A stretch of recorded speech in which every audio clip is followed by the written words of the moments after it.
বেদানা।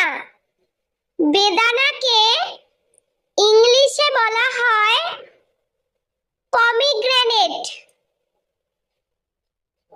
স্ট্রবেরি।